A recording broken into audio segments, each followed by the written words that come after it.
I want to thank our sponsor, Spring-Made, who create amazing watch straps designed as a tool for people who need it. Their proprietary buckle uses friction instead of holes, which securely grips the strap material, allows for infinite adjustments, and ensures you will get the perfect fit every time. They have a wide range of colours that all look great on their new Mesa buckle, which includes chamfered keeper rings for an upgraded matching look.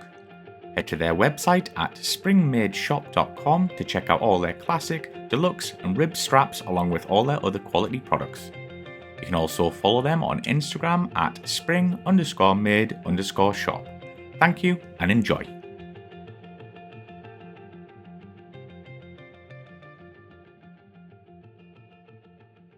Starting from the front, the radar. The radar's a Griffo L. It's designed on the APG-68 on the original F-16. You can see by its size, when you think the F-3 was, all of those ergs. I think it's a great little radar for its size, and obviously just limited, but we'll get. It goes out to 80 miles, so we'll get the tanker, for instance, big aircraft out all the way out to 80 miles easily, and obviously stepping down the ranges depending on radar cross section. Going forward, obviously the cockpit. These things, some people might think these are a bit weird, but this is a great total Eastern European sort of Russian safety thing. You'll see some more on the wings. So when the gear comes down, we've obviously got indications in cockpit, but also those pop up, just in case we have an electrical failure, which I think is actually a great little safety kind of thing. Obviously the air intakes are the shoulder mounted, and the engine is it's an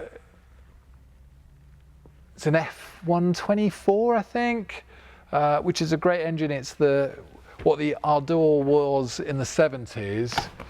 The Honeywell F-124 is now. It's just on all the aircraft that are this type and vintage, and the ships as well. We talked about the canopies. That one's a dud. That one's obviously the live one. The furniture's rocket propelled, and we'll show you around the cockpit later. We've got tanks. These are 350 litre tanks. We do have 500, and we're just kind of seeing whether it's worth putting the big ones on now or not, whether it's more drag but you get more fuel, or do you just have these and a little bit less drag. The wing is the major limitation. It's quite a thick wing, obviously, for what it was designed to do from pretty much the original L-39 Albatross. The slow speed, stall characteristics of a training aircraft. We don't need it, and it is just a lot to push through. It's a dry wing as well. There's no fuel in there, but there is fuel in the tip tanks, and you've got RHWR receivers at the end, front and back of these. We've got obviously the barber's pole for the undercarriage there.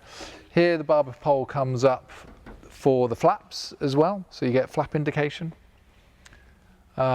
And that's pretty much it. Here's the back of the aircraft.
Yeah, you're good.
On the cockpit, if I just move those for the ejection seats, obviously the stick there's based on the F-16. Everything's sort of HOTAS. There's a few disconnects with how you operate your radar, but it's all there. The throttle's quite busy down here. It's on a rail that just goes, throttle, sorry, let's redo that. No problem, yeah. Friction thing's on. You ready? Yep. So here's the cockpit. Obviously front and center, you've got the stick. It's HOTAS. All the switches there you need to operate the radar and radio. It's based on the F-16 system. The throttle's down here. It's on a rail that goes up and down. And it's got air brakes, your radar, antenna going up and down, different radar modes, and your radio. If we were firing Maverick, which is some more switches on here that obviously we don't carry, being a civilian aircraft. You've got two MFDs. Everything can be displayed on both of these equally, so we can have flip-flop, go around wherever. Generally we fly with the radar up on this page and HSI up on the other. And here's your HUD and upfront control panel. Everything generally gets punched into the aircraft using the upfront control panel, then we can enter it into the MFDs, including radios and avionics. So what you might see and be familiar with is something like that, which is a traditional looking radio panel, but we don't actually put in radio frequencies there, we just all put it through the upfront control panel and then into the one of the MFDs. What else can I say? The ejection seat is a little bit different, a little bit awkward to get into, but it's a full 0-0 ejection seat. When you're sitting in, you have a slight limitation on what you can see out the back, so it's not like a Typhoon where you can reach all the way around and look at the tails. You have this thing kind of in the way and a massive head box that gets a little bit annoying, but just don't be defensive.